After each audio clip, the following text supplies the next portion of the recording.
And we are live from San Juan, Puerto Rico. It's 9 p.m. here, 8 p.m. in the eastern coast of the United States, 2 a.m. in Spain. And Daniel, you're up. Oh, it's Saturday, right? So let's see who we have here today. We've got 12 people. Among them, we have Daniel Silverthorne. Welcome. We have also William, and he is from he's right in Canada. Great. We have Mike Wilcox in Iowa, and we have Daniel Herández-Iniesta from Spain, and the man who could not miss this, James Field from Bavaria, Ansbach, Bavaria, Germany, 2 o'clock in the morning. These are heroes. You should just win a game because of that. Okay. So, yes, Daniel, you promised to be live at 2 a.m. It's a good thing it's Saturday. It's a good thing it's Saturday. So today, I don't know if there's a sync problem between my voice, but I've been working on it. But if it's not, it doesn't matter because you won't be seeing my face for too long. We're going to talk about the 6th Bellota Con recently held in Spain. This is the official T-shirt. 6th Bellota Con. I've been to all except the first, and it's in Badajoz, Spain, from January 26th to January 29th. So it's a 4-day convention. And this year I was able to record over 15 hours of footage, which is pretty good. I was very pleased with that. A lot of live streaming, and even the interviews were live streamed. And Daniel was interviewed in relation to his game, which is The Collapse, about the 30 Years' War, and about another game, which is Val's 18.8 or 18.9, I believe. You're going to see that. So I have a presentation that I will be showing you about the Bellota Con. So with that in mind, let's get the presentation going. And I'll be sharing the screen. So here we go. So the 6th Bellota Con was held in Spain, Badajoz, January 26th to January 29th. And we have here the first images from January 26th. It's a Thursday. Thursday is the day that the least people show up because it's still a work day in Spain. And so let's take a look at this.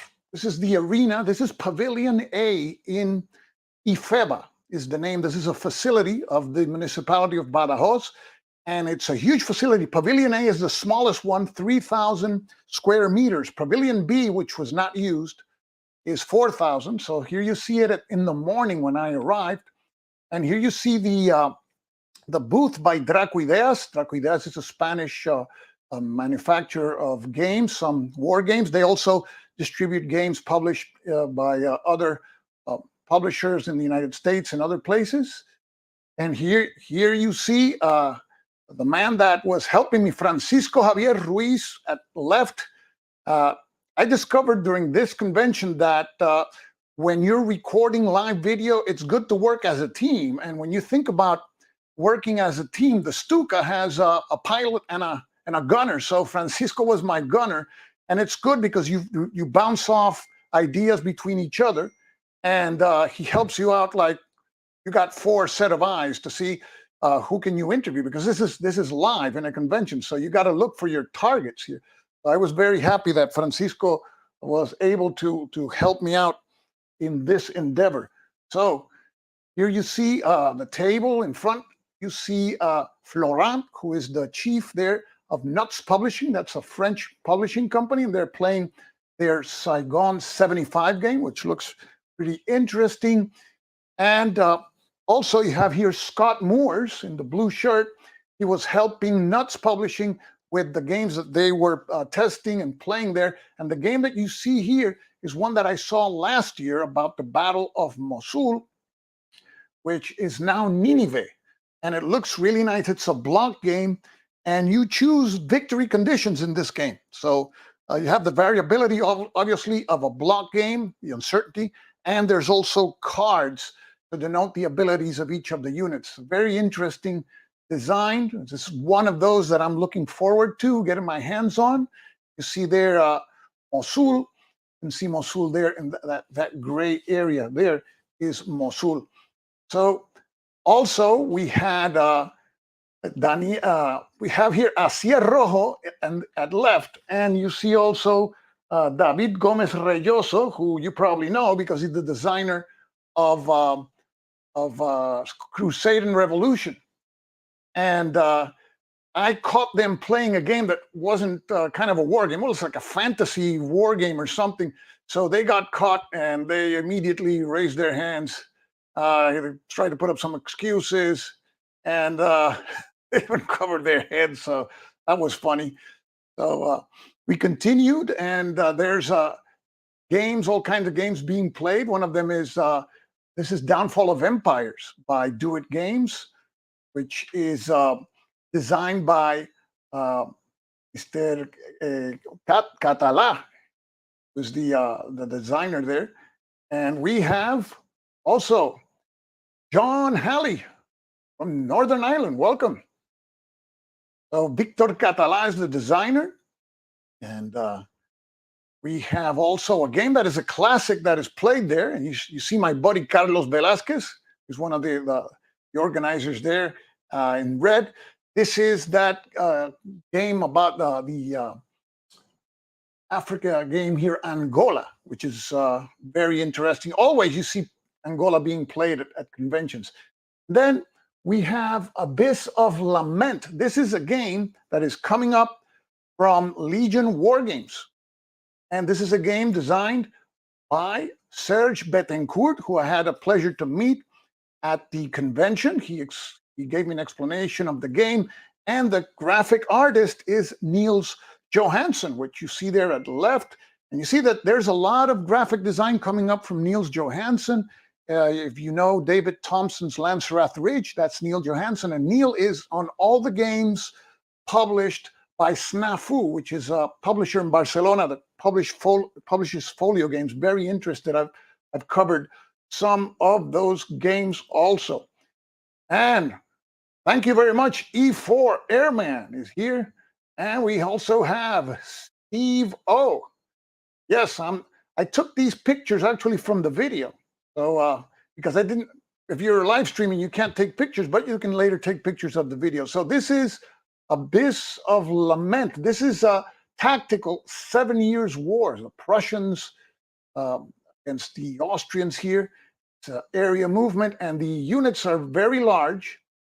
And I like it because it's very minimalistic in terms of units, but you keep track of their state and their morale off the board. So that's one interesting game coming up by Legion Wargames. And then we see by Do It Games, there was a game by Victor Catala, who is the designer of Downfall of Empires and Downfall of the Third Reich, which is this game here, Hegemony. This is the Punic Wars using more or less the same system. So it's a very minimalistic system in terms of counters, but you have a lot of decisions to make, and every decision counts. You have your actions, and in this case, it's the first and second Punic Wars, and the second may not even happen.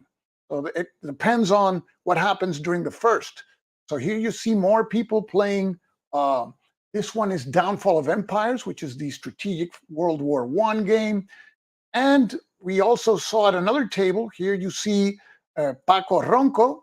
Here, Paco Ronco is the owner of Bellota third generation, and they're playing a game that he is designing, which is the volume 2 of this series, which is operational Napoleonic game here. And this is called Tomb for an Empire. I have the first volume that deals with the Peninsular War, that is the war in Spain and Portugal. This one goes to Italy. So this is a game that Paco is working, and it's going to be published by his company, Bellota third generation. And we have here John. Yes, I go to the convention every year, and I combine some touristing. I went to Andalusia this year, so yes, and I love starting the year in Spain. It's fantastic.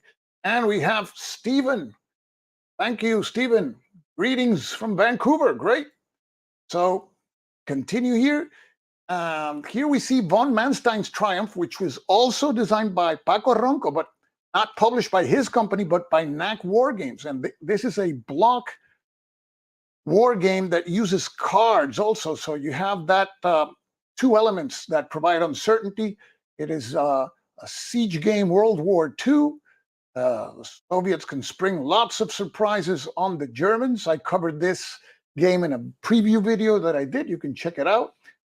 This is a game that actually was based on a game designed by Ivan Cáceres, a system, which is Santa Cruz 1797. And here we have Daniel. That's you. Daniel Herández-Iniesta. And he is there with his game, which is The Collapse, a card-driven game about the 30 Years' War. Don't worry, that's not the final map. That's a playtest map. It's a very dark map. But this is a card-driven game on the 30 Years' War. If you followed my channel for a while, I did a long time ago a playthrough on the 30 Years' War by GMT, which is the only other card-driven game that I know about the 30 Years' War, which I like, but it's kind of obsolete. This one should bring the state of the art to the 30 Years' War card-driven genre. So I'm looking forward to this. Daniel, you see a detail of the map and Daniel explaining. And the other game that was at the Bellota Con was this one here, which is the Spanish Road, which part 2 of today's live stream we will be showing here. And this is a solo game where you command a Spanish army through the that goes from Lombardy to Flanders with a bunch of problems. And here we have a game that I had covered last year, the Bellota Con. This is Badajoz 1936. This is a game designed by Jesus Sanchez, whom I interviewed at the Bellota Con.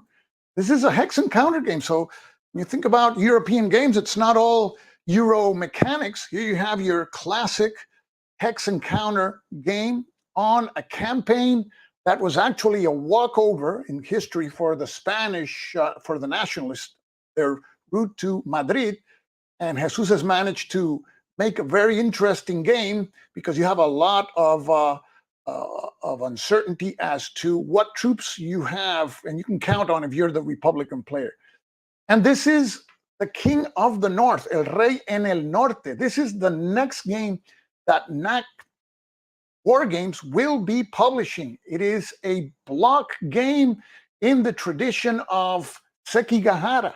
And here you see Adolfo Suarez. Adolfo was one of the principals in the old company NAC. That's where NAC Wargames gets their name, NAC. In the, I believe, 80s, NAC, which meant Knight and Cooper, but there was no Mr. Knight or Mr. Cooper. It was a fictional name. They produced war games in Spain, so that's why they decided Masqueoka, which is the Spanish manufacturing company well known in Europe, decided to create a new branch called NAC Wargames to keep that name. And we have Adolfo was one of the guys running the company NAC, Knight and Cooper in the 80s. So he explained to me this game, which is a game on the First Carlist War. You have there the pieces like Sekigahara blocks, and there's cards, and you have to match the cards to the blocks so they're effective. And we also have New York Raider fan. Good evening. Yes. And Daniel says the collapse is on development and it can be reserved at Mac Wargames website at no cost. Yes, thanks for reminding that, Daniel. It will be published probably in 2024 with the stunning art of graphic artist Donald Haggerty. Thank you for that. Okay, I appreciate it. Okay, stills from the videos. Yes, you like the format. I like it too.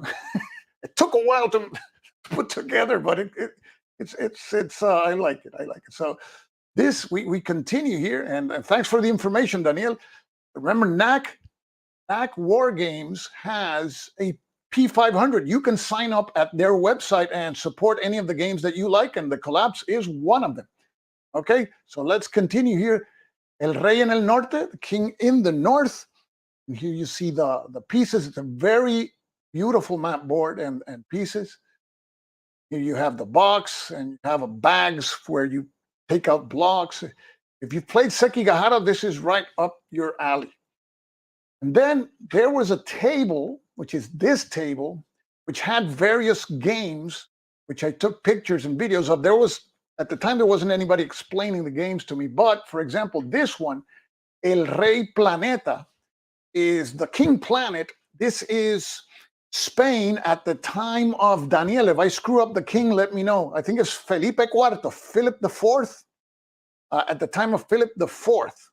So I don't remember what years, more or less, it was. But this is a strategic game of the situation in Europe at the time of that monarch. You see here the map. This is a game that was going to be picked up and published by Phalanx, but they dropped it for some reason. I don't know what happened. And NAC Wargames is running with it because NAC Wargames, one of their points is to make games based on Spanish history. Spanish history is so rich, and this is an example. So this is a game that you can see the map looks pretty fine on the components. I didn't have anybody that could explain it to me, so I just took some pictures, but I will be keeping an eye on this game, definitely. Philip IV, I'm right, okay. King of Spain between 1621 and 1665. You see, it pays to have someone like Daniel staying up at 2 a.m. to give us all this information. Thanks, Daniel, appreciate it. So let's continue. On this same table, there was this poster here, but I never got to see the game. But I think this is a game, Golpe a la República, that is, last year I saw it's like Twilight Struggle, but it goes to the Spanish Civil War, and I think it's to the beginning of the Spanish Civil War. And if it's that game, it's really interesting because it uses the mechanics of Twilight Struggle, which you see in other games like the one that Europe in Turmoil by Compass Games. So it's a popular mechanic. So that one I didn't get to see the game out. So the only thing I have that is the poster. And here you have the area, the booth where NAC Wargames would sell games. There's some games that are not yet for sale. Vals 1809 is one game that they have in their P500, and Daniel was very kind to show me that game, and you'll see that in the pictures. And Fiebre Imperial is one also in the P500, designed by Carlos Marquez, and we have the other games there. And this one is Madrid 36. That one is another one I didn't get to see any other information on. Madrid 36. It may be. Oh yes, I think it's a block game. Yes, we'll see that one. We'll see that one. So let's continue here. And we also have here. That's another photograph of the game sold by Masqueoka. They sell games from other publishers, and you see the Holland 44 in Spanish, Successors. Now we go to January 27th, Friday. That's one of the 2 days where most people arrive. Here you see Friday morning, the arena, and it's starting to fill up. See the booth by Dracoideas there. See people playing here, Saladin by This is by Shakos. And I filmed a little bit about Waterloo 1815. This is a game that uses miniature rules. This is published by Trafalgar Editions, designed by Jose Luengo. Now, these pieces that you see here are made out of resin, and they look really cool. Now, the base game doesn't bring resin pieces, and Jose explained to me that they can sell these resin pieces and even paint them for you at an extra cost. I don't know how much, but I really like the game with these resin pieces. It looks just fantastic. But it's a game that uses miniature rules, and of course, with these pieces, you wouldn't have to paint for half of the year. You would get them and just play it. And there's another game by Trafalgar Editions that caught my eye, and it's about the rebellion in Madrid in Napoleonic times. I think it's in 1808. The French had entered Spain, and here you have the revolt in Madrid. This is another game that I'm keeping an eye on. And here is Philippe Thibault. He's the chief of International, I think International Edition. I just forgot the name of the company. He has a new company, and he was promoting a game based on Thief. If you follow Phalanx, Phalanx has a game called Thief. This is Thief, but in England. So it see there the map of England. So it's the same type of feudal game, multiplayer game, intrigue, that sort of thing. He also, his company also does computer games. He showed me the cards, very nice artwork. And here we see Scott Moores playing a game about Port Arthur. Yes, Daniel, thank you. International team. There you go. Thanks, Daniel. See, it's good to have Daniel as our gunner today from Spain. Okay. So here you have Scott Moores. These little games, I like them because they televise well, and I'm looking for ways to see how I can do live playthroughs with these games. So this is about Port Arthur, and you see the Japanese army is right there. And the Japanese army will be advancing inland. And the Russians have to, the way they affect the advance of the Japanese army is curiously by defeating the Japanese Navy and cutting their supply. But of course, for the Russians, it's easier said than done. So this is one of those games, small games, that I'm keeping an eye on also. And here we have Quique Espárrago, who is the designer of the upcoming Congress of Vienna from GMT. He is also the owner of El Señorío, which is the company that produces the Bellota ham. We're going to talk about that in a little while. And this is his game on the Peninsular War. And he's play testing it. So it's a card-driven game about the Peninsular War, all, I think, from 1808 to 1813, the whole shebang. So, and the star of the table over there is not even Paco, it's not even a Quique, it's his dog Chispi. So, and Chispi just amazing. So there she is. What a great dog. And Chispi, you made it here to Stuka Joe. So well, it's great to have you here, Chispi. Okay, and we have also Anthony Ramsey Carrera. Welcome. And this is a game that, this is one of the, I got asked the question, which is the game you are most expecting? Well, I think it would be this one, Al Otro Lado de la Colina, because I've been waiting for it for so long.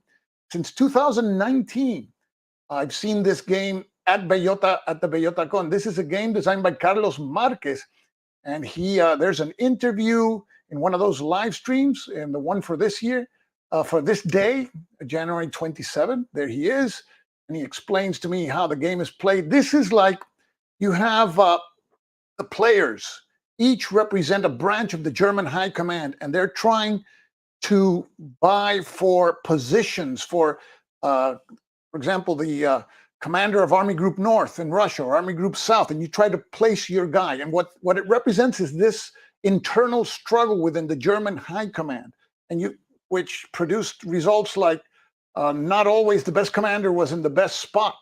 Uh, and you have the Germans, of course, start the game expanding 1939, and then it starts to contract. The AI controls the Allies. But this is a game that is a competitive game between 2 to 4 players, and it plays best between 3 and 4. As Carlos told me, you can also play solitaire. And here you have a typical card of the game. This one is for Gerd von Rundstedt. And you see there the shaking hands means his favor with Hitler is 2, which is not very high.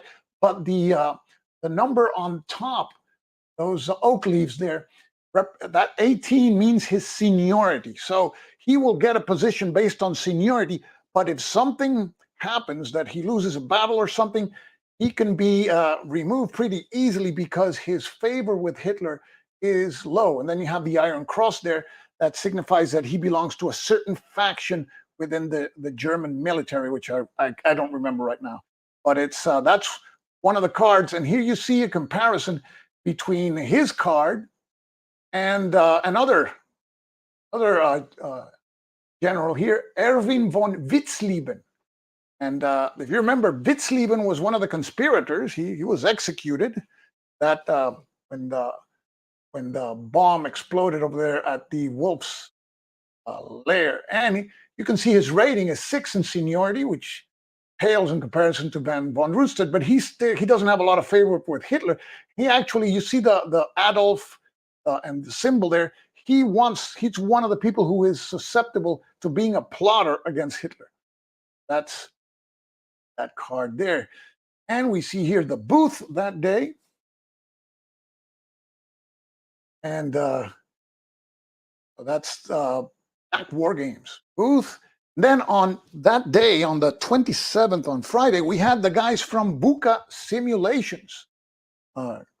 They set up their booth, very nice booth, and they had all their games in display. You can see them there, including the newest one, Task Force, Bismarck, Panzerschlag, the other games, you have them there. And I spoke to Patrick Gebhardt, who is the chief there. And during our conversation, Rough Swordsman Wargamer sent me a, remember this was live stream and I could see your comment, so I highlighted his comment and Patrick said hello to Rough. This is a cool thing about the live streams because you can participate from afar and it can, I like the dynamics. And here is Patrick with, I believe, his name is Andres, he's Argentinian. He's the graphic artist for Buka, and so he came from a place even more far than I did. He came from Argentina, and Buka has produced a significant number of games in a short time, and their components are just wonderful quality. So we have here New York Raider fan is, yes, Buka they're blazing, yes. They're not taking prisoners. Okay. So that's here you see their table again. And here you see a game that for some reason, it always happens at the conventions. I wanted to interview the designer, but we didn't have a chance. This is a game called Statecraft. It's a political game, that's all I can tell you. And it has some cards in the middle there. Take a closer look at the cards. And they were playing this game. I don't know what year it is, if it's the 70s or 80s. Not exactly sure, but they were playing this game, and I didn't have a chance to interview the designer there. It always happens. Now, here is Francisco Ronco and his company, Bellica 3rd Generation. And here we have, you saw the notification now, Mike, YouTube has something against you. They're notifying you late all the time. Nice to have you, Mike. And we have a question here. Did Buka do that great Pearl Harbor game? Well, the task force has a Pearl Harbor scenario. You're going to see later on the photos. It's a scenario there. Yes, that's right. You got it right, E4.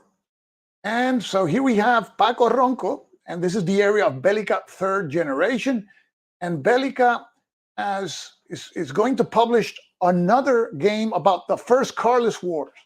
Remember, I showed you a slides about the King in the North, which is the first Carlist War, published by NAC, and Bellica is going to publish their first Carlist War game. This one designed by David Gomez Reyoso, the designer of Crusade and Revolution. So you have in the same convention two first Carlist War games. The Carlist Wars were like a civil war in Spain in the 19th century, where you had the Carlists who want to install Don Carlos de Bourbon, a king, and you have the Isabelinos who represented Isabel, and the more power of the Parliament, of the Spanish Parliament.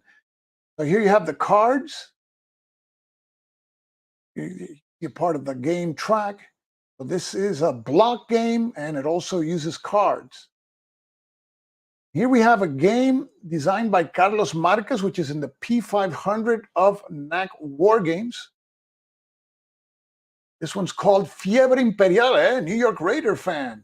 They're asking about Siege of Baler, has 109 reservations. Yes, they have a while to go. And you're going to see Siege of Baler, which is also in the NAC P500. You're going to see that one pretty soon. Fiebre Imperial is like your 19th century imperialism game. It's the same topic as covered by Pax Britannica by Victory Games. And here you see again the other side of the hill being played. You see there one of the say the mats of one of the players. Here you see in the afternoon the situation. You have Meandering Mike goes to bed sometime between 3 and 5 a.m. Okay, because these Spain is 5 hours later than here in Puerto Rico, and I think 8 West Coast. You see again Heracuideas' booth. See the games that they sell. They were playing this. This is another game that caught my eye, which is Heracuideas sells. I think it's a Japanese game on the Battle of Midway. It's called Fury at Midway. It's a pretty small footprint game, but it's a game that the players have their let me go back a little. They have their screens here, as you can see there. So you have, of course, a Midway game has to have hidden information. So this is a game that was played throughout the convention and looks pretty fun. Here we have Jose Luengo, who is the designer, main designer in Trafalgar Editions. He was running a demo of the Austerlitz game that uses miniatures, all miniature rules, and he has those resin miniatures here. Austerlitz.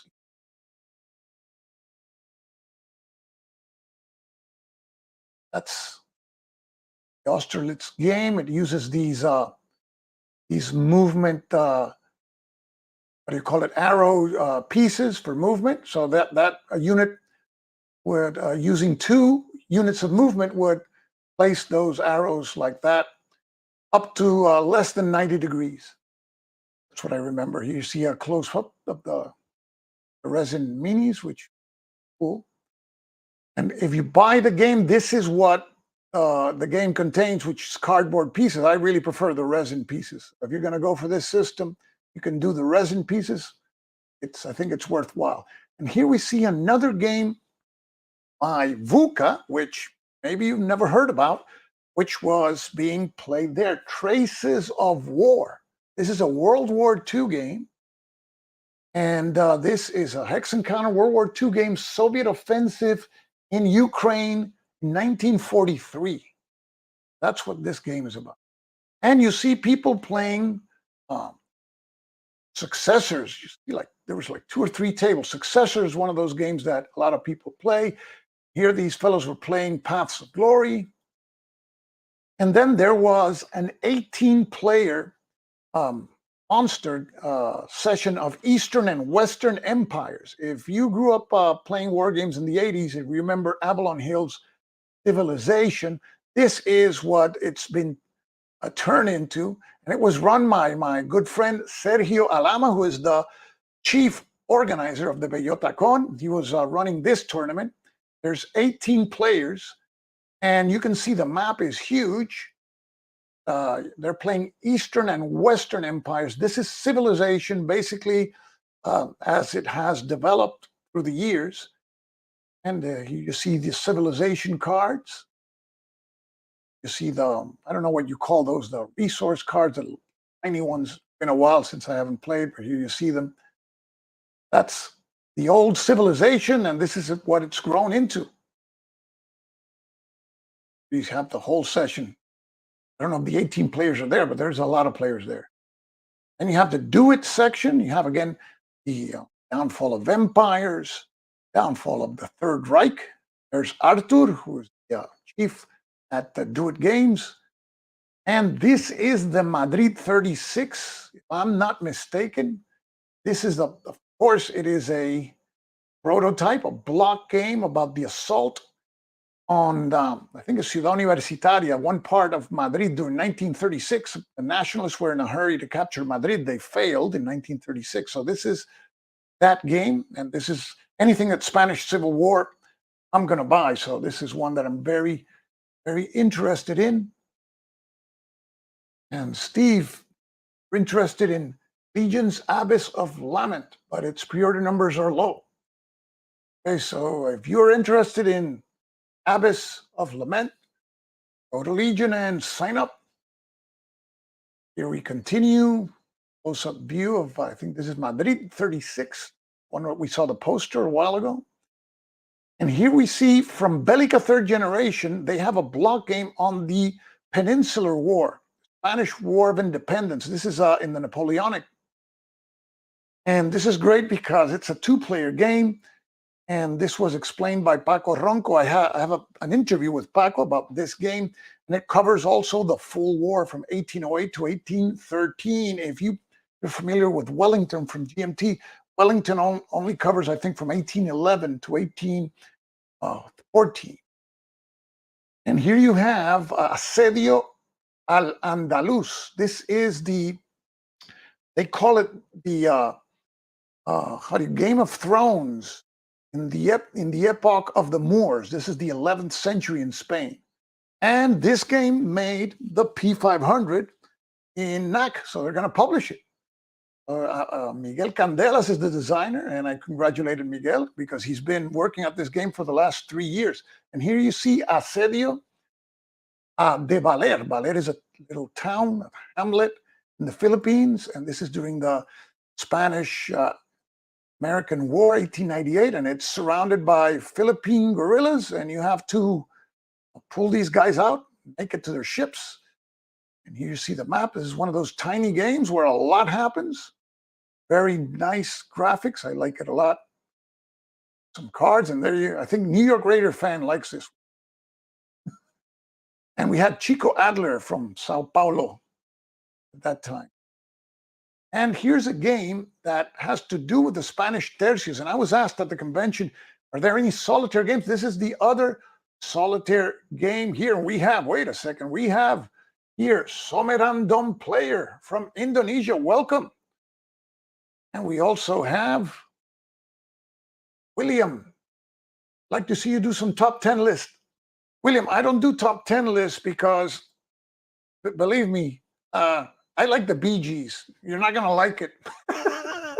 So, no, I don't do top 10 lists. I just show you how the game plays, and you guys decide. Okay. Okay, so here we see this game is on the Spanish tercios. This game reminds me of Clash of Arms, Legion of Honor, where you command a grognard. Here you command the unit, a Spanish tercio unit. This one is called, let me see if I can get a close-up on that. Called here Acmento. Acmento, designed by Jose Manuel Neva. And you control a Spanish unit, a tercio. And you see the cards are beautiful cards, and you run it through various campaigns. I believe it's 30 Years' War. The campaigns are use these cards. have to place it in formation, different formations. I had a general explanation, but this is one that NAC is going to publish irrespective of the P500. So this one's going to get published soon, and I'm going to get my hands on it. Looks very interesting. Small game, rich in theme, and on a topic that is rare, which is the Spanish tercios. And we also have Jeffrey Miller from Fort Bragg, soon to be Fort Liberty. Welcome, Jeffrey. The meandering Mike, you like the Bee Gees, huh? Okay, where to? Okay, so continue here. This is four guys playing, I think this is Europa Universalis. And here's my friend, Juan Luis Martinez. He is better known as Julius Fairfax. If you understand Spanish and you follow his channel, he has a great YouTube channel, Wargame channel. They're playing Europa Universalis. And here we have Asturias 3637. And we also have Michael Mellon from Maryland. Welcome, Michael. So Asturias 3637 is a game designed by Pedro Iñaki Martinez, whom I met at the third Bellota. And this is a game Pedro had has a company called Juegos en Boto. He's the type of guy who has skills also in graphic art. And this game, when I saw it, it looked like Paths of Glory, but taken to the Spanish Civil War to the north. There's Pedro Iñaki. He's having a blind test session there where the guys play the game and he is observing what doubts they have without chipping in, unless they need really help. But he was running that session there, and here he is with Ivan Cáceres, who is one of the greatest graphic artists that war games have ever seen. And he's a Spanish graphic artist there. And they were testing the game there. And I interviewed Pedro Iñaki later. You're going to see more images of that game. And here you see a session of the other side of the hill. And here I get the question, did you have the chance to play games at the Bellota Con, Jose? And the answer is no. And then you go, oh, no, but listen, guys, if I play games, I miss bringing the stuff to you guys. And my thing is to bring the action and what happens. And the thing with these conventions is a game that is on a table one day may not be on the table the next day. So that's the short answer there. But if it were a longer convention, I'd probably play a game or two. Okay, here we see the guys having a great time. 4 players sweating it out there, the other side of the hill. And here we see another game that is in the P500 for NAC War Games, which is Malvinas 1982, designed by Chema Rando. And here you see Chema Rando there, the designer of the game. This is a game that was last year there. This is a two-player Falkland War game. And you have the little screens, of course, aero naval game. You have to have some hidden elements. And here we see a game of Arnhem 44, designed by Mark Simonich, being played. And I got my hands on a copy by NAC. NAC also distributes that game because it has a mounted map. My copy is the original. It doesn't have a mounted map. And it has also the additions in the C3I magazine. So I got my hands on that. I got a copy of that. And here we have El Rey del Norte being played. And we have Michael Lloyd. Welcome, Michael. And Oliver Jones. That one looks very interesting. Which one, Oliver? I think you're referring to the one before. Arnhem or the King in the North. Let me know. The King in the North, we stated before, is the next game that is going to be published by NAC War Games on the first Carlist War. Very soon. I think it's going to be March, maybe, something like that. And we have some guys playing one of my favorite CDGs of all time. I'll say, I never say stuff like that, but because I played it and I love it, which is Brotherhood and Unity, which is really, really weird because it plays fast. It's a 3-player game, but you can't gang up 2 against 1. And you have NATO coming up to ruin your chances if you're the Serbs and you're taking things too heavily. It's a wonderful game. It's a wonderful game. And it plays really fast. I really enjoy that game. And I got to make Okay, you were okay.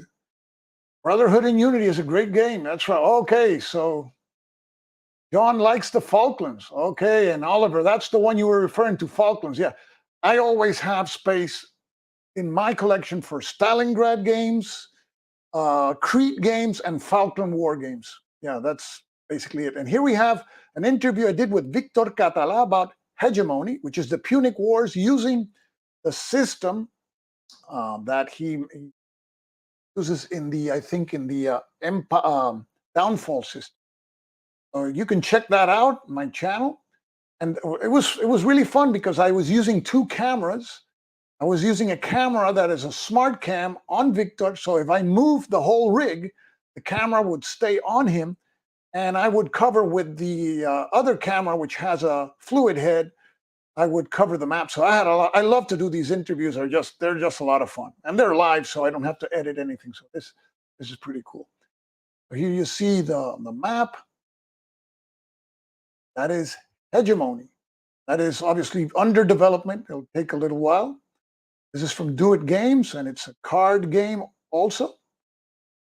So you play cards to enhance your actions. And as I said, you may play the Second Punic War, but you may not. And maybe it's just one Punic War, which is a long one. That's it. So here we see the situation at night on Friday, the 27th.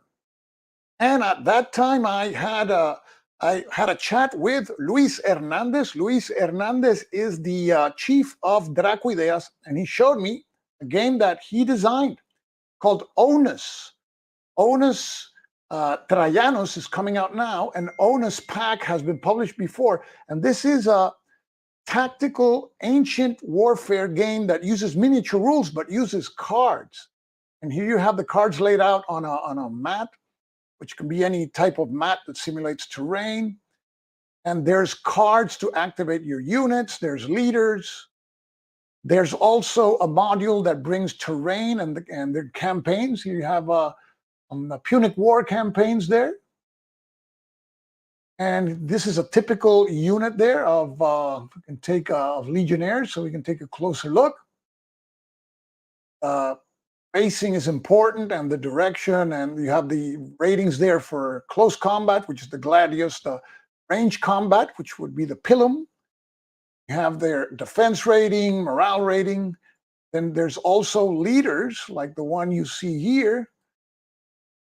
Trajanus is the leader here, has his ratings. I'm trying to remember the explanation, but everybody explained to me their games. I have like a game rule salad in my head, but it looked very interesting. And from the views that I monitored, a lot of people were interested in that system. There's a lot of units here. You see an attack by the Romans, left flank attack there on some Celts. He was demonstrating whether you have this ruler used to move units. He also showed me Scope U-Boot, which is a game that plays using cards as a terrain, and you are trying to make sure that your merchant ships can cross to the other side. The U-Boat players trying to sink them. And there were players like these players playing Aracourt, which is from the Gamers. They are avid, I think, BCS fans there. And you see them, one of them holding their Baptism by Fire and Last Blitzkrieg. There was a considerable group playing your traditional Hexen counter game. So, hey, so Eric, you like the Trajanus thing? Okay, great, Trajanus game. And I always take photos of games being played. Napoleon at the Crossroads was being played, and now we go to Saturday, January 28th. That's the third day of the convention. Here we see in the morning the arena, and this we're going to go later. We're going to take a look at who was the person who did this. These overblown maps, these components. He did this not only for this game, which is by the Gamers, which is the what do you call it, the Standard Combat Series, the Arnhem, 2 Arnhem games. But he did it also for Great Battles of History and some Napoleonic system there that I just forgot the name right now, but we'll take a look at it. You just see the cafeteria. There's a cafeteria at the premises, so you don't have to go anywhere. Now, Badajoz, there's a lot of great places to eat. Badajoz, near the venue, and you can even drive to Portugal. Portugal is like 10 minutes away. Great food over there. So here's the cafeteria. Obviously, this is a time that nobody's eating, just one guy. And here we see another session of Saladin being played. You have again Fury at midway. And Jay Field, you like the bonus. I know you were there. I think you were in all the broadcast. So while we're at it, we're gonna do a raffle, right? I said let's get the first keyword in there. We're gonna raffle 3 games today. Okay, 3 games. So the first one's gonna be Freedom by Phalanx Games. Freedom is a game that was published in 2020. And let me go back to here to table here so you can take a look. Freedom wants to show up.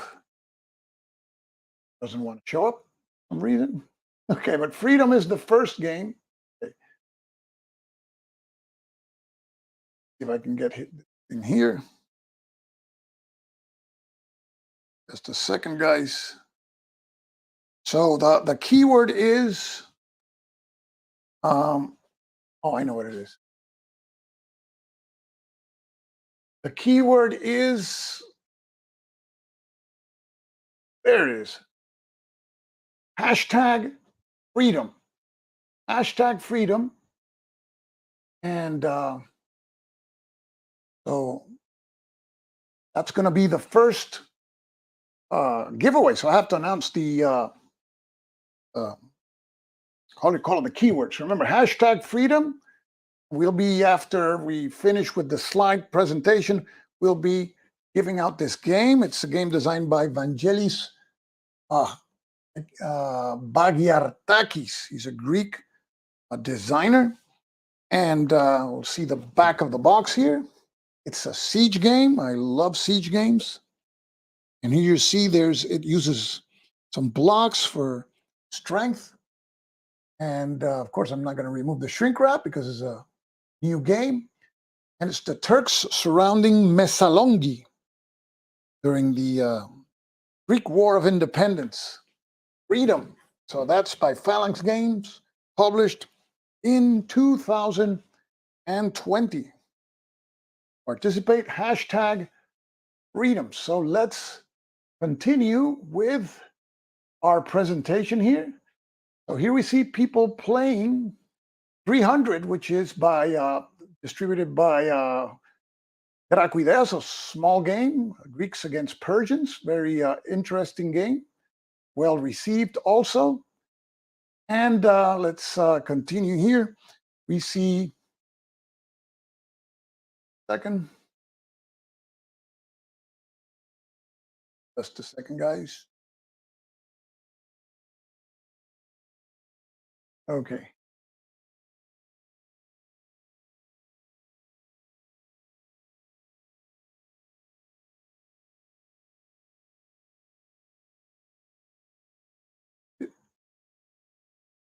Here it is. Okay, back. Okay, so here we have a close-up of 300. And there's another one published by Dracuideas, Tetrarchia, also well received. Game of, this is like the 300s AD in Rome.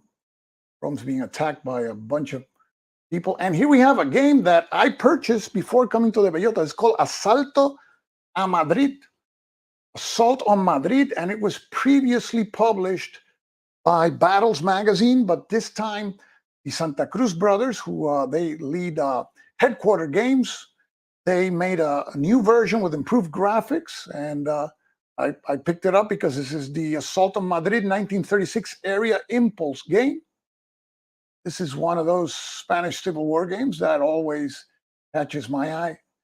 And I'll be probably doing something. I have it here, type of video with the game because I like that system a lot. I like Area Impulse a lot. And here we have, I think this is not Gonzalo, this is Miguel. I always confused both of them. But okay. Oh, I forgot to say.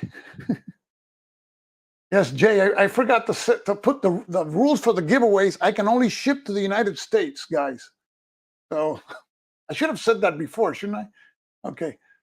I can only ship to the United States because the postage is just murderous. Now, if somebody from Europe wins the game, because I didn't mention it before, if you're willing to pay the postage, I'll ship it. So Jay Field, if you want to go on, participate. But I don't know how much the postage is going to be for freedom. Maybe $20, $25, something like that. So I just said it because I should have placed the warning before. So here we go. So this is they're playing their Napoleon. This is N, the Napoleonic Wars. This is a game designed by R. Ben Madison, but also distributed by Headquarter Games. Here we have a comment from someone from Asturias who was interested in this game. Here we see more of the Saigon 1975 by Nuts Publishing. Hey, so John, you're out of the... Okay, I'll take you out. If you win, we'll sort it again. I can only ship to the United States. It's so prohibitive. I'm really sorry. Okay, so here we have Scott Moores. And again, this is Nineveh being played. And this is another game that is coming up by Nuts Publishing, which is The Rise of Blitzkrieg. There's a small game about the 1940 campaign. Looks like it uses some cubes and some cards. Very interesting small game. Here we have VUCA. The VUCA was running a demo of their Bismarck, Chase of the Bismarck, something like that. So you see it's a game that you have the screens dividing both players, a lot of hidden information there. And this was full all the time, so it looks like it's a fun game. And they also, VUCA, were playtesting this game, Limits of Growth. It's more like an economic game, the present day world. So I got like a very brief explanation of this. That's what this is. Here are the components. Here you see people playing. This is, again, I think this is, I forget which one. Oh, I don't know which one. Figure it out.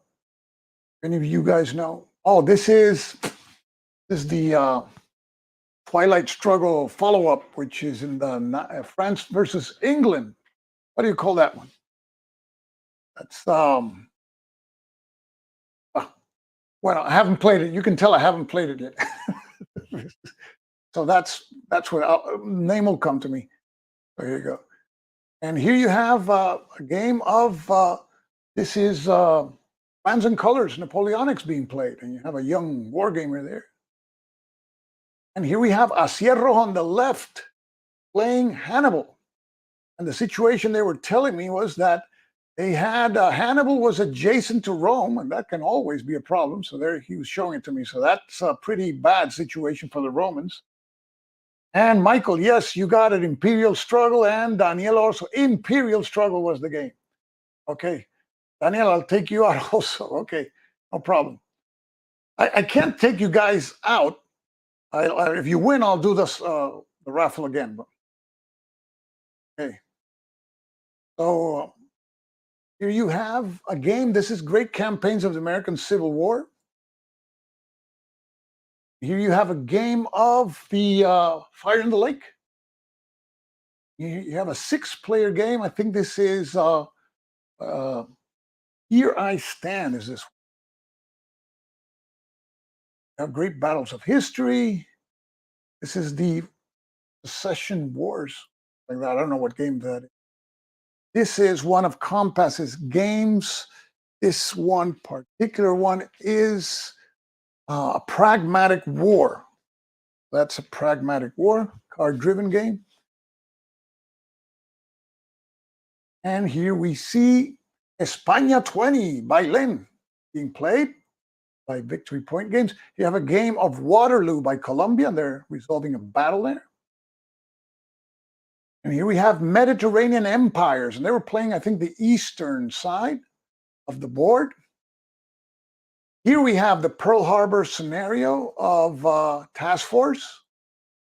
And you can see the battleships and battleship row all lined up neatly.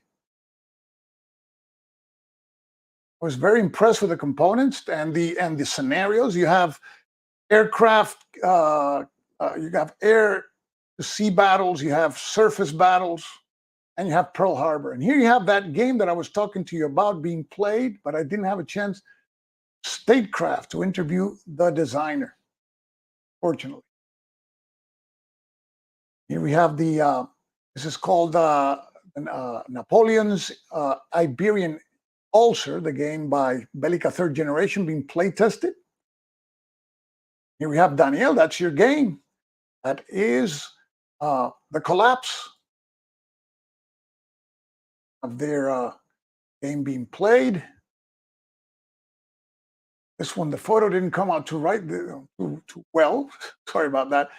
This is Fiebre Imperial, Imperial Fever, Carlos Marquez. Here we have one of the abuelos playing Imperial Fever, Eduardo. And Farshad was following the broadcast also. And here we have Asturias 36 being played. Here we have, again, Malvinas being played. Also, Badajoz 36. And still being played is Brotherhood and Unity. And that morning, I had a talk with Mauro Faina. I met Mauro. He's a great guy.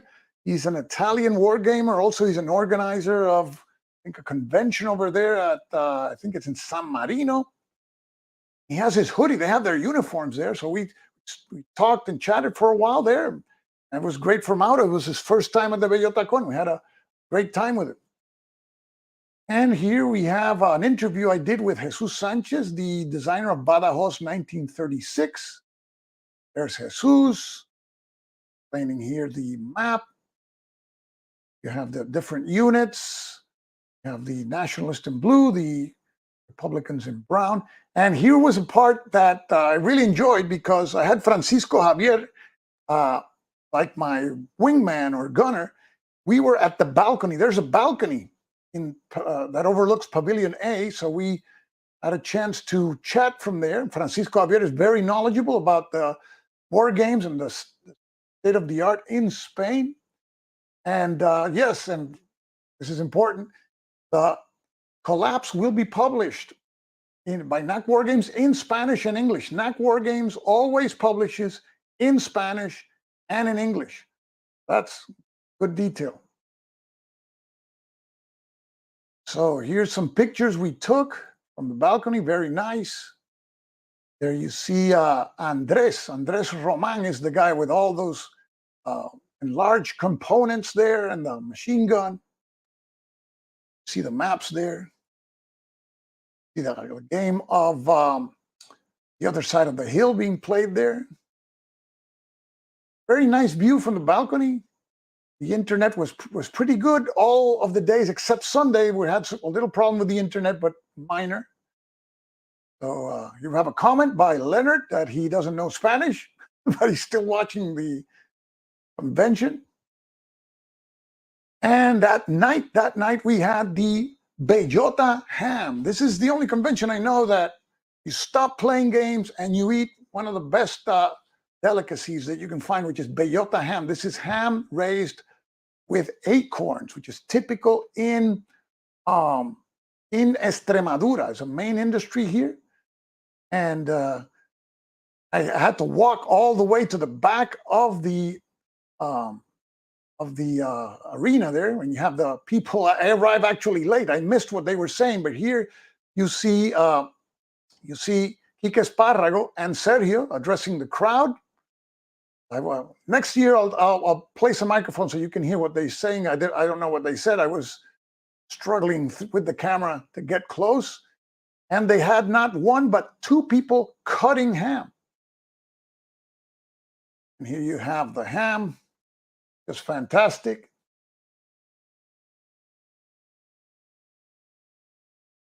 There, the ham. And we have also, wow, Carlos Guimaraes. He likes the Triple Alliance War. Great, welcome.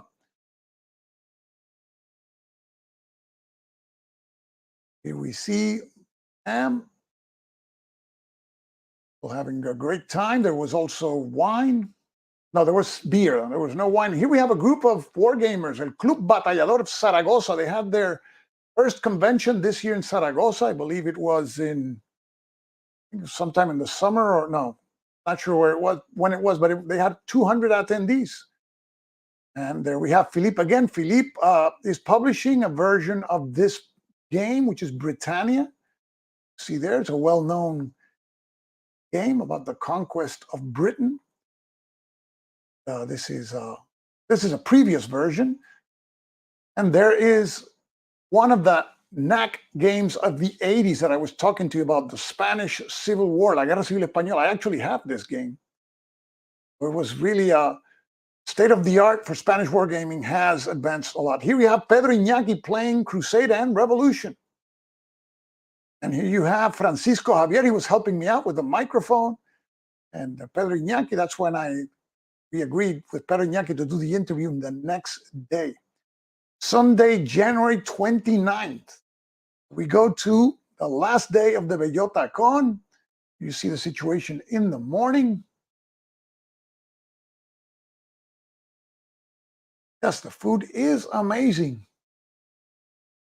And here we see the Fury at Midway still being played, as well as Assault on Madrid.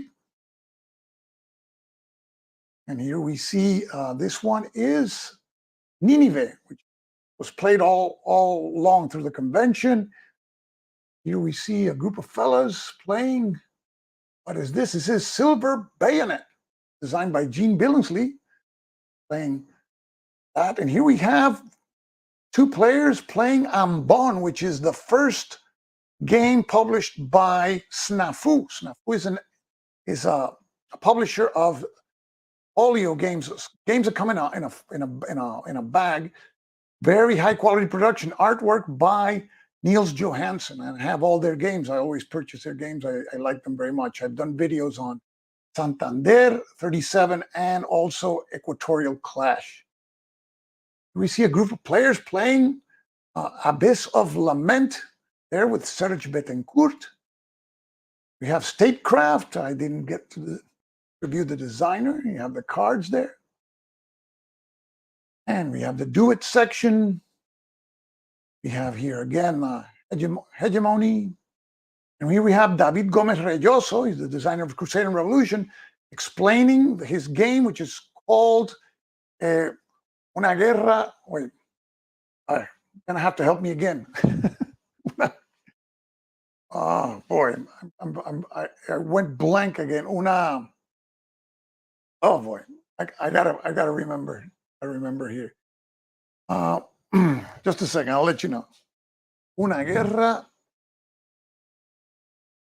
imposible. I knew it was missing a word there. Una guerra imposible, an impossible war. This is a first Carlist war. Explaining there. Yes, you got it, Daniel. That's it. Una guerra imposible. There you have more the Napoleon Spanish ulcer, Iberian ulcer played. You have Miguel Candelas, the designer of Asedio al Andalus, a game that I stated before crossed the threshold of 500 knack. And here we have the interview with Pedro Iñaki about Asturias 3637. You see, these are graphics that he made. They're pretty. They look like Paths of Glory. They're very well done. But of course, this is not the final artwork. Uses cards. And of course, the Republicans have a lot of trouble. And there's troops that are surrounded in Oviedo by the Republicans. So the nationalists have their troubles too, getting supplies to them.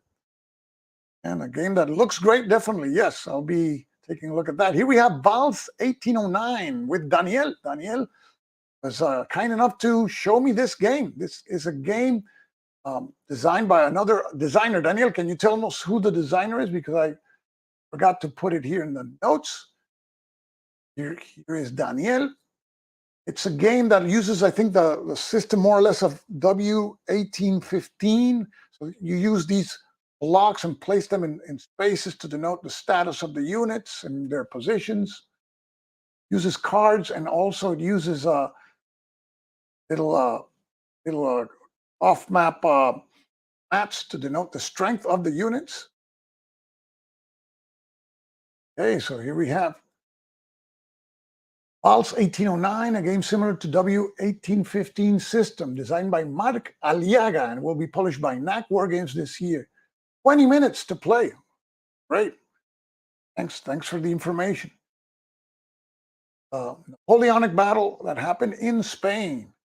And Jay asked, what's the topic of Abyss of Lament? It's tactical or grand tactical battles of the 7 Years' War. There's six battles of the 7 Years' War in Europe. So that's the topic. We continue here with Vals. See a close-up there. You have the Swiss Regiment, Grenadiers, Hussars. These are red. I suppose these would be the Spanish, and the French are in blue. One of the cards there, strength cards. And here we have a section with Andres Roman from Malaga. He is the guy responsible for these huge maps. And yes, you're correct, Steve. Covering tactical warfare in the Age of Reason, Frederick the Great. And these are the huge maps that were there all during all the convention. He had also some artifacts to adorn the tables. Here you see the emperor there. Binoculars and metal there. You have the bullets for the MG42. There's the MG42, a British helmet. There is the man himself, Andres. And you have a map there for one of the games, the Arnhem games of the Standard Combat Series. There are close-up there, huge map. Here you have, for North Africa, you have the map for North Africa. This is you combine two games. This North Africa game, the map that you see for Brazen Chariots is the map that represents this area here. You will see it on the table. This is the North Africa game, but he has the Brazen Chariots, which represents that area, on the table. And he has the sleds for the status of the formations there. You have flags for Italians, British there. You got Australians. Have one of the pieces there. Large piece. He uses foam, and it's very thick, very nice. Have more map there. Be done. Here we have a map for the last Blitzkrieg. Also, and here we have the section for Great Battles of History. He's working on a system of rules to streamline Great Battles of History so that it is more streamlined and realistic than the simple Great Battles of History, but not as involved as the regular Great Battles of History. He's been working on that and made some progress. And there was a part in the video that we even looked under the table to see how the table is set up, because he carried all this stuff from Malaga, which is the south coast of Spain, to Badajoz. You have part of the decoration for the battles there of Great Battles of History. That's his called the Integrated System for Battles of Antiquity. Here you have the detail of the map. This is an enlarged map. They're playing some Great Battles of History scenarios. You have more decoration for a Napoleonic game. You see the Napoleonic game they were playing, and I forgot what the game was. I know they were playing it's a game that they were using these sleds for fog of war, and you give orders, and these trays that you see there is where you take care of the orders. You do this obviously so the other player can't see what the orders are, but the orders of course take time to get to the units. And here is the MG42. And I got to I got to handle the MG42. Pretty impressive. This replica, I suppose, because I don't think it's a real one, but it looks great. And I have the helmet here for the Africa Corps. I have another more detail of the maps. A comment from Rolf from Australia. Does he store them flat or roll them up? I think he rolls them up. You have another interview that I made about Rome's greatest challenge. This is a card-driven game by Fran Mariscal, operational. There's Fran. Machine gun was pretty heavy, yes. Here's the map. It's the Roman campaign in Dacia. Dacia, that's present-day Bulgaria, I think. You have an off-map display, resolving a battle, detail of the cards. And you have, you can play with 4 players. One player commands one group of Roman armies, and the other player commands the other group. And here you have an interview I did with Francisco Ronco, Napoleon's Iberian Ulcer, the game that you already saw in the previous photographs. There is Paco Ronco. Think of some detail of the game map, player aids, and of course this is all play testing quality there. The map even looks pretty good. Point-to-point map, detail there. And then at the end of the Bellota Con, I always sit down with Sergio and we talk about the Bellota. This is in Spanish. If you understand Spanish, you're going to laugh a lot here because a lot of funny things happen. I think I even broke a chair. We had a great time. We interviewed Florent from Nuts Publishing, so he gave us a rundown of what's coming up from Nuts Publishing. And there's a part where Sergio was making fun of me for the way I referred to cutting the ham. And I'm asking him, how many people you have cutting the ham? And he said, you mean cutting like this? And we started laughing, and then I broke the chair. So that's, if you see the video, it's pretty funny. And there's a lot of funny stuff happening. Had a great time. So that was the last video I made of the 6th Bellota Con. And what I love about the 6th Bellota Con, obviously, is the people that you meet. It's fantastic, and it's a great experience. Here is the equipment that I used. I used, this thing's pretty heavy. It's called the YOLO box. So here you have the iPhone is the main camera, and the smart cam that gets the person's face in the interviews is that one that you see there. So it's I got to get some handles to make it more comfortable. But it was the first time I used it, and I really enjoyed using it. It was great. Yeah, New York Raider fans saw the chair incident. Okay, yeah, it was pretty funny. Yeah. Okay, so it's great. The convention is great. I always feel at home. Here's a photograph my wife took of me while I was walking around the tables with the camera. So here is at the airport in Badajoz with Serge Betancourt and Niels Johansson. From there, you fly to Madrid, and then you fly to wherever you're going.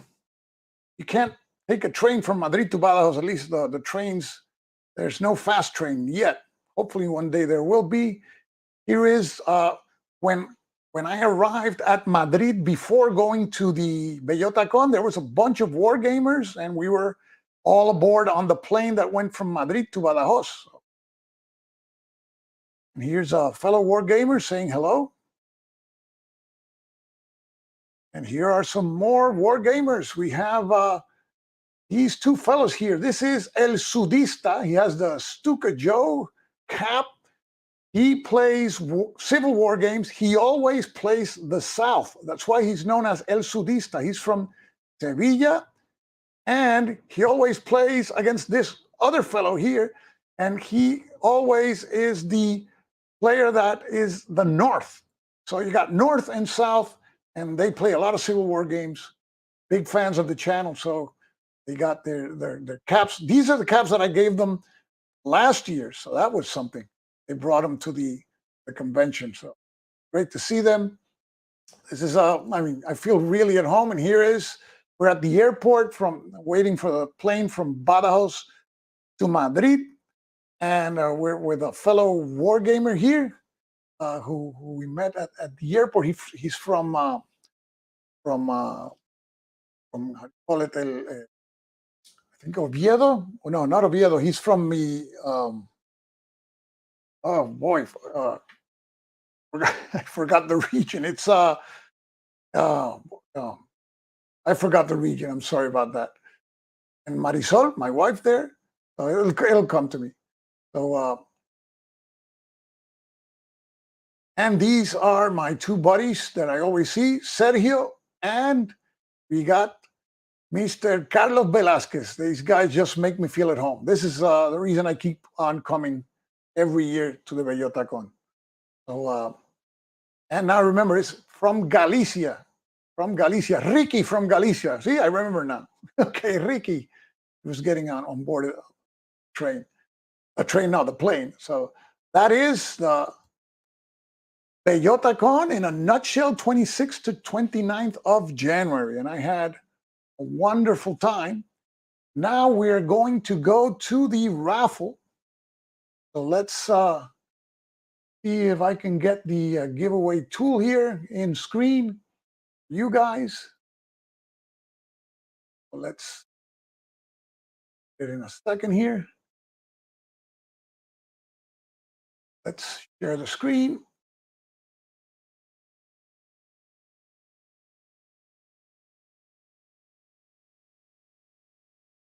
Okay, so here we are. Let me see. Giveaway tool. There it is. Okay, so here we are. We got 15 entries for freedom. If one of you guys later wanted to back down, let me know. But here we go. Freedom by Phalanx Game. And the winner is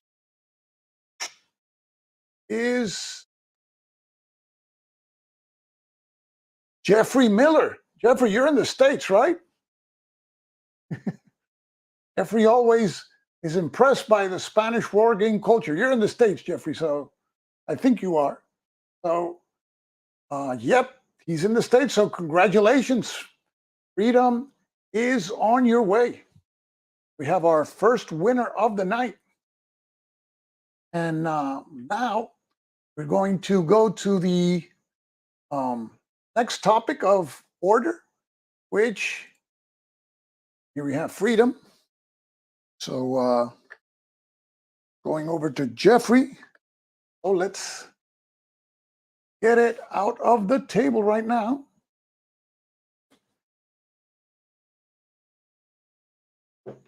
Okay, so our next matter of business is the game that you see here. This is the Spanish Road. This is a game designed by Daniel Herández-Iniesta, and it is a game that was given to all the attendees of the Bellota Con, and there were 300 and something attendees, so there's a lot of people. And so now let me put on the name for the next giveaway, which obviously is pretty obvious. Don't put it. I'm gonna write it down now so we can you can participate. Just give me seconds here. And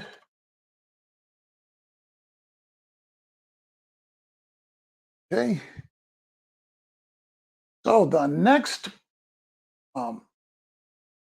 giveaway going to be for this game. And it's going to be hashtag Spanish for the Spanish Road. And I'm going to include the game, that how it comes. It comes in a folio, but I did some extras for the game. So let me show you. Here is the folder here. The game comes in this folio, which let me switch just a second the camera, because this camera is getting a little funky. I'll be right in a second here. We put the contest rules while I'm switching the camera. Participation is limited only to individuals in the United States and Puerto Rico. To participate, write the keyword shown during the live broadcast in the comments section. One winner per prize will be selected randomly during the broadcast. And within 24 hours, the winner must send an email to stukajoe@gmail.com stating the winner's YouTube handle and shipping address. An email with a verification code will be sent to the winner, and the winner must enter the verification code in the comments section of the giveaway video. And upon winner confirmation, the prize will be mailed to the winner's address.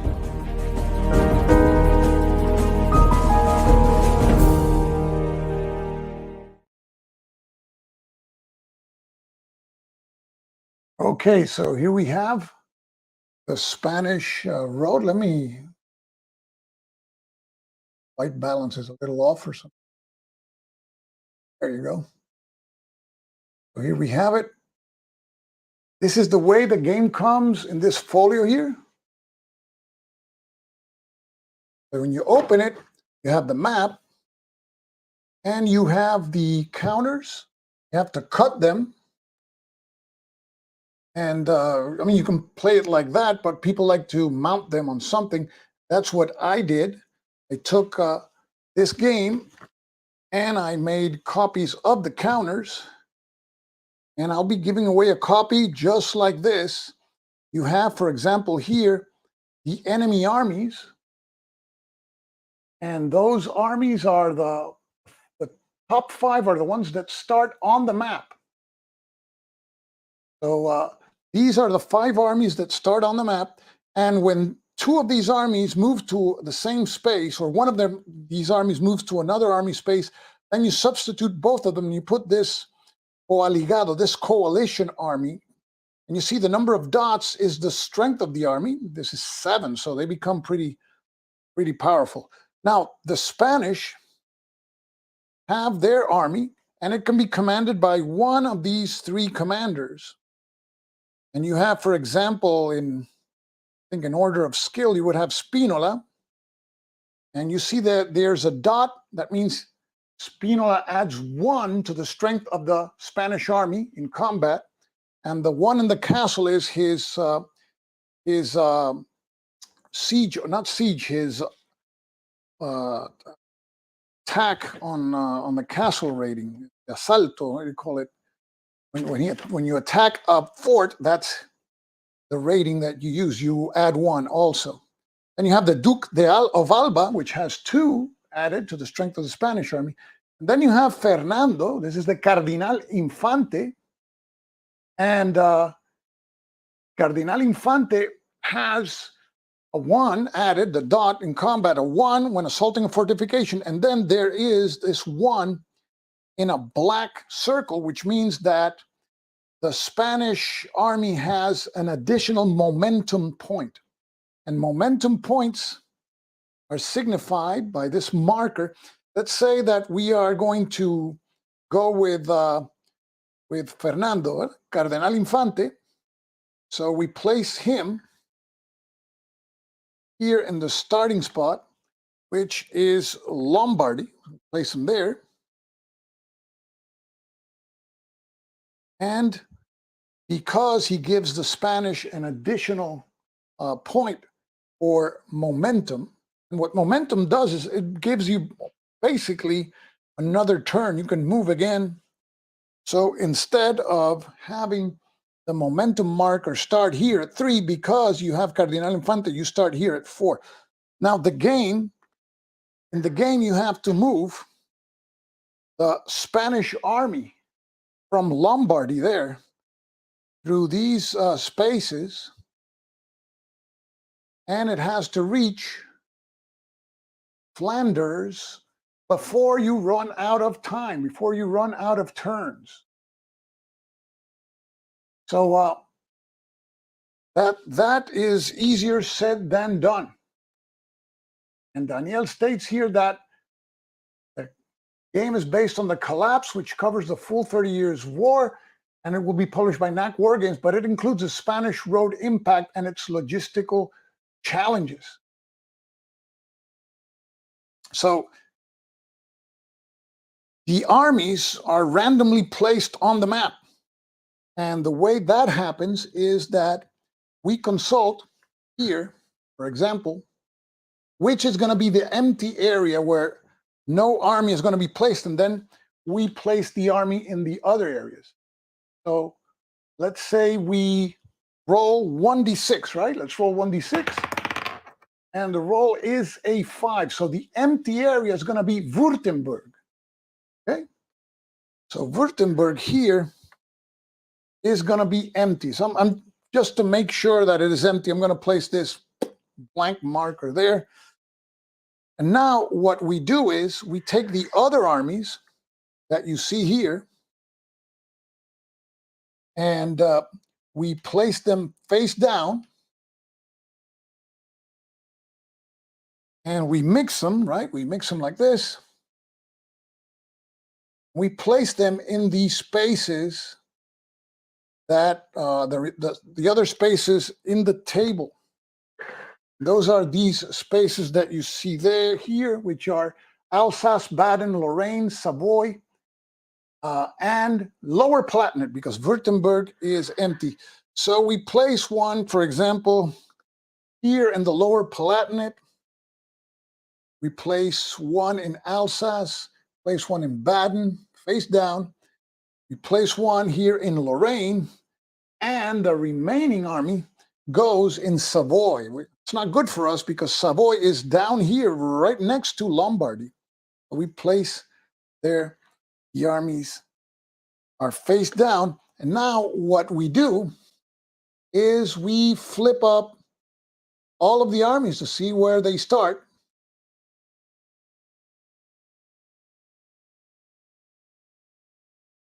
And there you go. So we have, right next to Lombardy, we have the Protestant army. The Protestants are pretty strong. They have a strength of 6. Now, our Spanish army has a strength of 7. And we signify that by placing the strength marker for the Spanish here in this 7 box. And this is what is known as the registro de fuerza, the strength track. Now, if it ever reaches 0, we lose the game. And there's many reasons why the strength of the Spanish army can be diluted or reduced. And we have Alan Salazar. Nice to see you, Alan. Hey, and we have, I didn't say hello to Justin. Nice to see you, Justin. Okay, so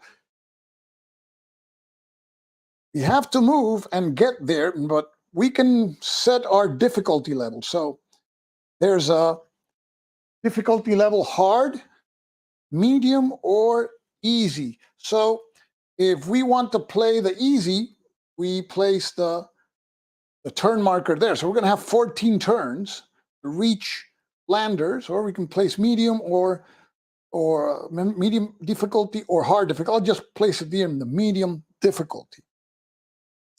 And then the next thing that we do, and I did some player rates, which you will receive this that you're seeing here.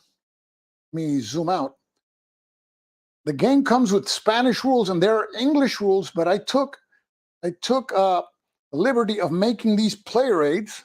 And here you have a player aid with basically all the tables that you need once you start playing the game are here. See, you have a table for sequence of play. You're going to see we have to roll in turns 2 through 6 to see if Burgundy revolts. Then you have a revolt possibly behind your lines. Then there's an event table with events that are good for us, as well as events that are not so good for us. And I also include with the game, I did some tiles here with the events. So when you pull out an event like that, and you may want to place the tile in a bag or so you can pull them out. When you pull out a tile, reinforcements arrive, you can place it on the map as a reminder if you want. It's not necessary for play, but I did it anyway. So here you have the events table. Oh, I didn't show you the tiles. Here are the tiles. Reinforcement arrives. And you have when it has a red title, it's not good for us. -1 to the logistics die roll. You'll see what that means. So you have also Spanish reinforcements. If you're outside of Lombardy and you can take one of your 2 operations each turn, can be to take reinforcements, but you have to roll. It's not automatic unless you're in Lombardy. But if you're in Lombardy all game, you're going to lose because that's a starting point. So you have also attrition when you are moving through the Alps, and we'll see what that means. Moving through the Alps is moving along these yellow lines that you see there. See the yellow line here? And you would add a +1 to the die roll. So you may lose strength there. See, the possible results are pretty nasty. You can lose 1 or 2 points of strength by attrition when you're moving through the Alps. And then the logistics roll.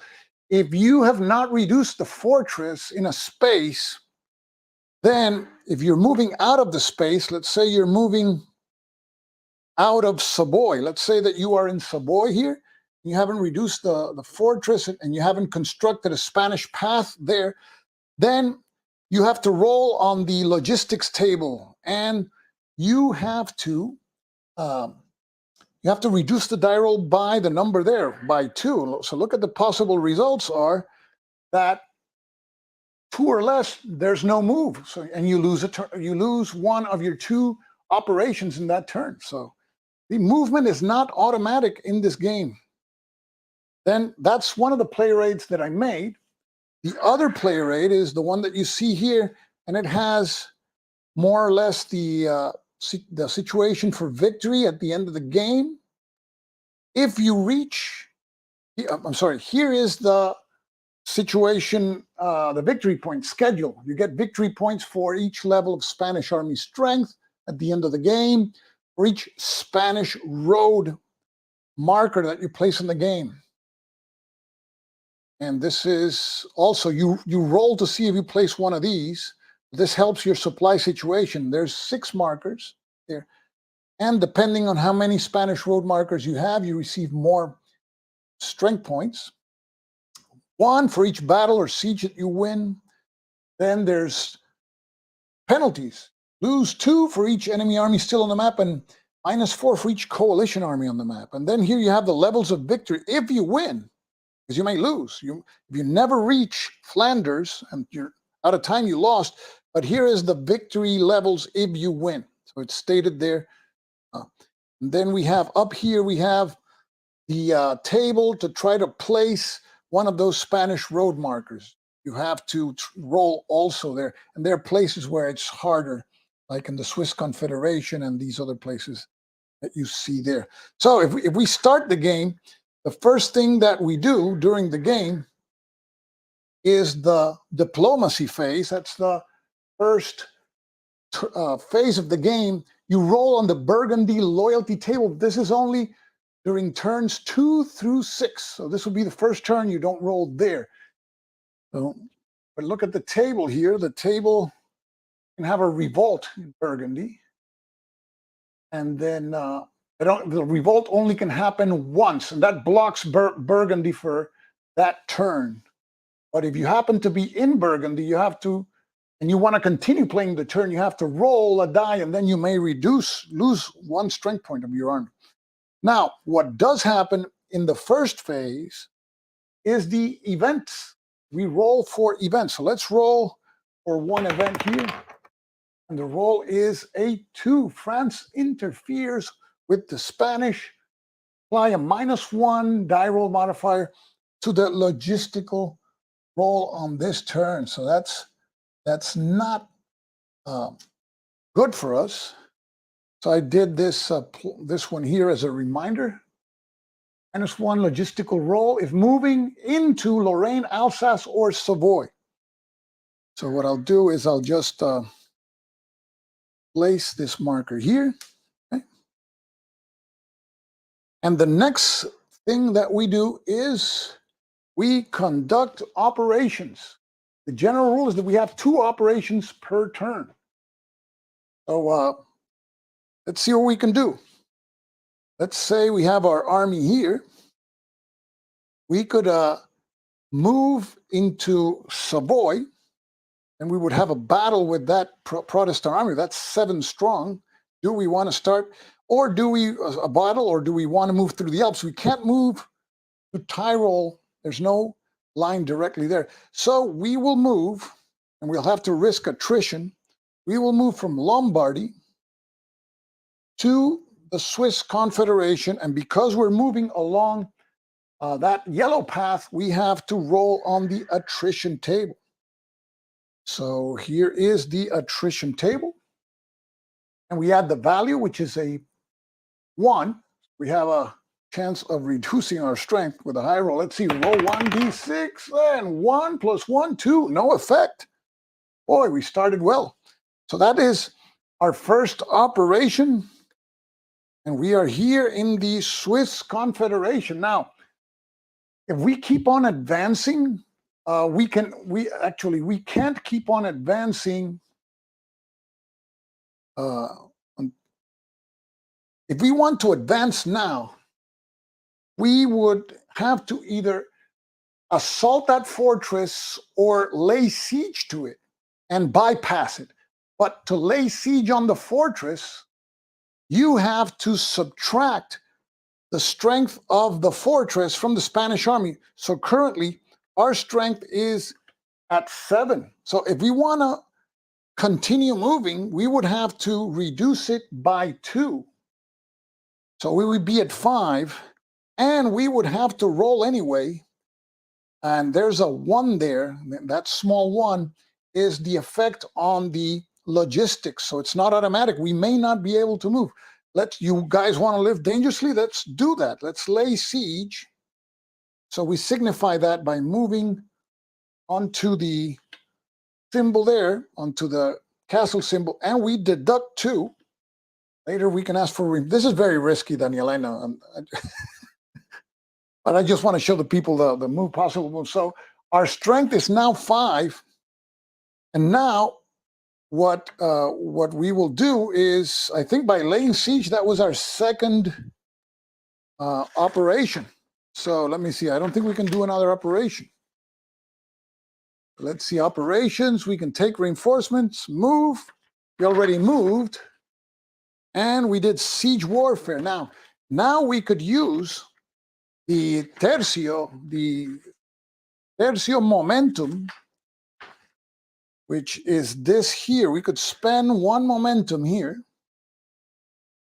in order to re-roll a die from a reinforcement move or battle or siege operation. Doesn't apply. Perform an additional move operation. So let's do that. So we're going to spend and actually, yes, we have Fernando. We started at 4. So now our momentum goes down to 3. And now we can move. So where do we want to move now? Do we want to move into Württemberg? We have to roll on the logistics table, and we risk a 1. There, we have a 1, not risk a 1. We have a -1. And this is across the Alps, as well as if we want to go into the Franco Condado. Franco Condado is where you can have a revolt. So let's move to Württemberg and risk the attrition. We move into Württemberg. Because we went through the Alps, we have to roll first for the attrition and then the logistics. So we may not But we roll for the attrition first, and we have a +1. So, ooh, 6 + 1, 7. So that we would reduce our strength by 2. So that's not good. Now we have to roll for our logistics. And logistics here, we reduce it by the logistics value of the region where the move originated from, which is a 1. So we have a -1. And the roll is a 6 - 1. The move is successful. So the move is successful, and we made it to Württemberg. Otherwise, we would have stayed in Switzerland. But our army is at 3. This is very negligent, I know. And I just wanted to give you guys all the possible things you can do. And now we go to the enemy movement, and you roll for each army on the map.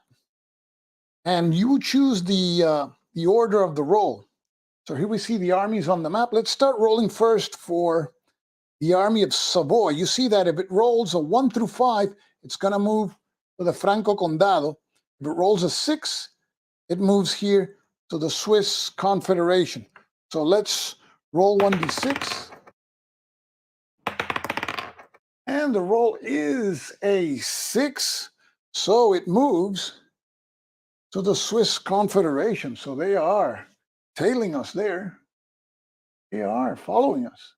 Now we do the moves for these other armies. We may have a battle if the army in Baden wants to attack us. But let's move first the army at Lorraine here. So you see that it moves, the 1 through 3, it moves to Franco Condado, and a 4 through 6 to Alsace.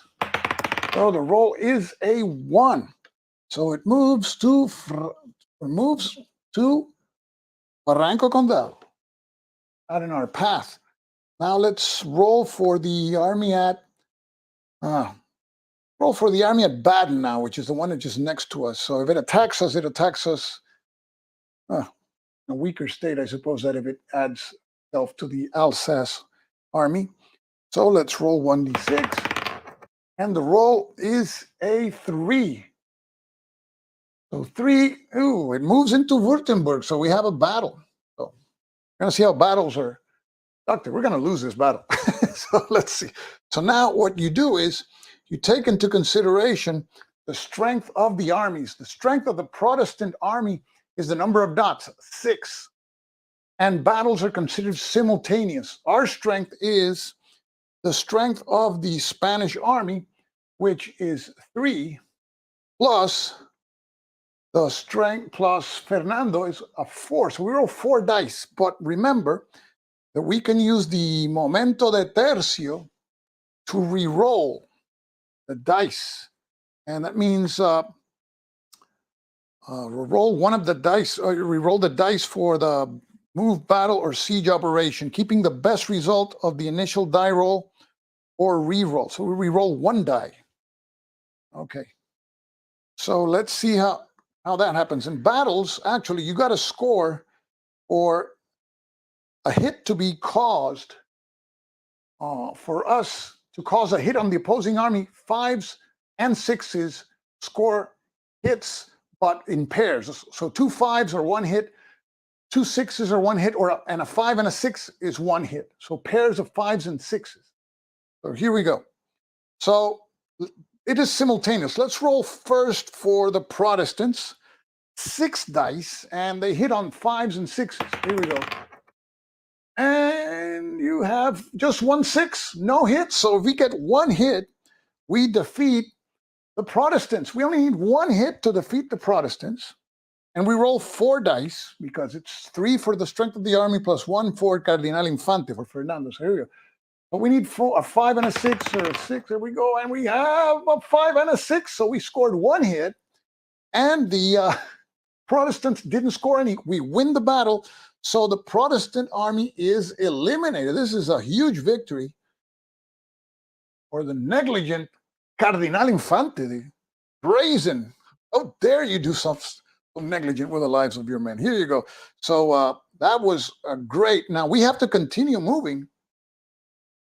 We have to move the army in Alsace. No, the army in Alsace and Lower Palatinate. So we roll now for the army in Alsace, and it is a 6. So the army in Alsace moves. Where's the 6 here? 4, 5, moves north, actually. It moves north, and now look what's going to happen. The army moves north, the Lower Palatinate that hasn't moved, but what will happen is that both armies now are in the same space. They combine, and we take one of the combined army markers here, the strength of 7, and we remove those 2 armies that are in the Lower Palatinate and substitute it for one of the 2 coalition armies. But now that coalition army doesn't move. So it's the only good thing is they just reformed this turn. And that is the end.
Okay, how's that? Do we have sound now? Okay. Yeah. There's no sound. See if I have first microphone batteries died. You see, do we have sound? I need somebody to. Let me see if I have sound now. Did I mute the mic? Oh, I muted.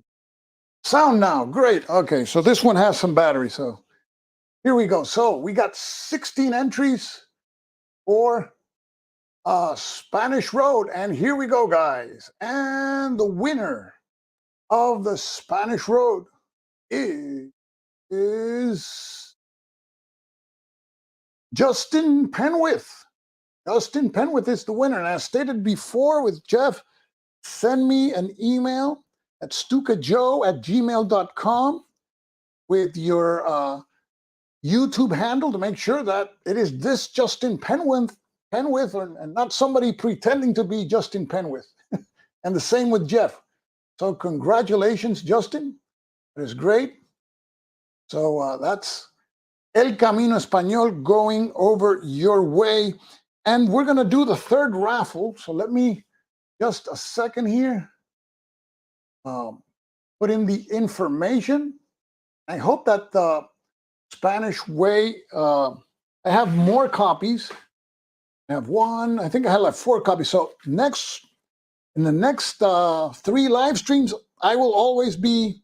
You got to give me a week to make the components. I will be giving away copies of the the Spanish Road copies with the add-ons. So now we go to our 3rd raffle.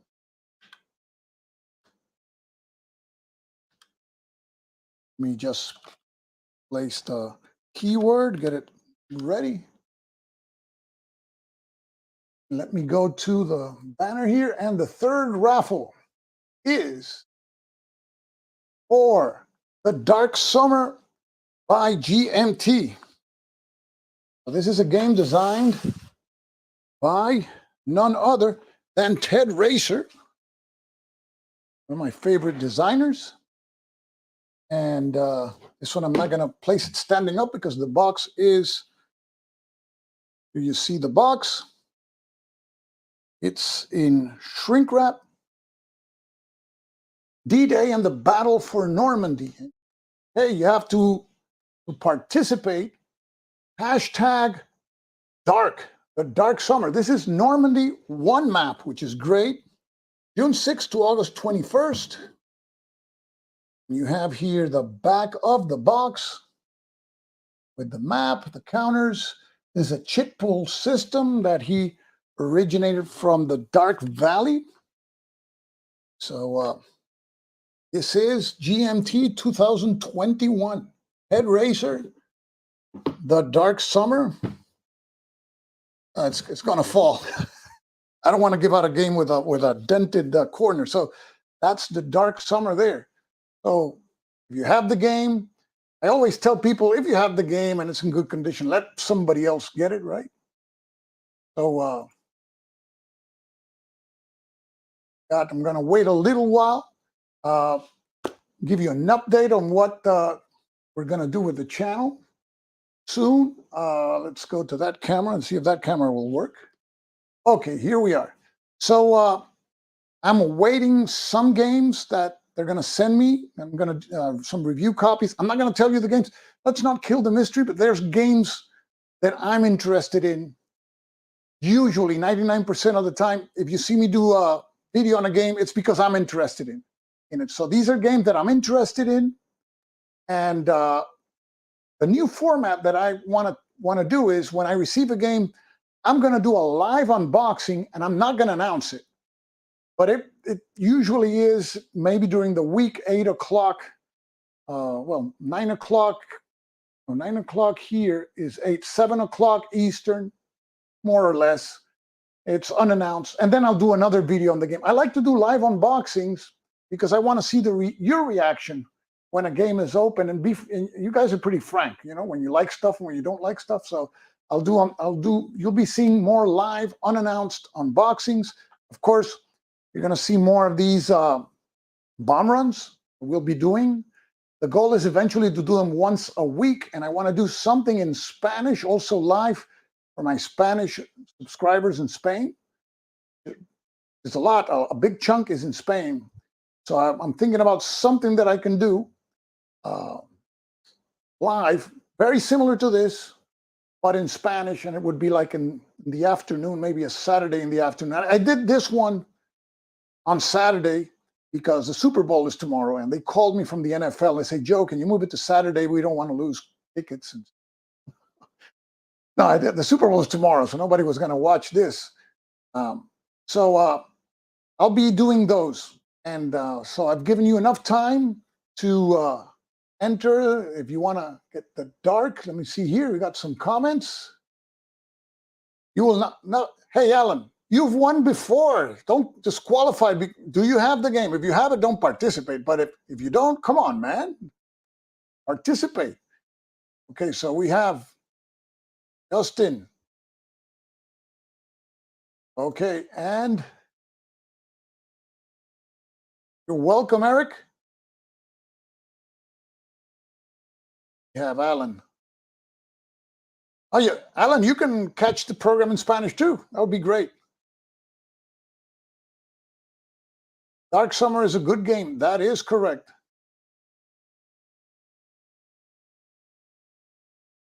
Watch the streaming videos, yeah. See, the unannounced people say, why don't you announce them? Because a lot of people, sometimes I want to do an unboxing video right now. So what am I going to announce? So let's go now with the Dark Valley. So everybody who's participated has participated. We have 13 entries. So put your hashtag dark if you want to participate. We're going to go now to the screen here, the giveaway screen. This is going to be our third and last giveaway of the night. And so here we go. Good luck. And the winner of the Dark Valley is,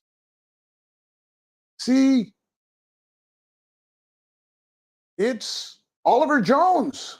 Congratulations, Oliver. As I stated before, send me an email to stukajoe@gmail.com with your handle to make sure that you are the Oliver Jones, and with your address also. And then I will give you, all you winners, I will give you a word to place on the comments. Keyword, you place it on the comments, and that's the way it's confirmed that you are the person that won this. I know it sounds like a hassle, but you never know.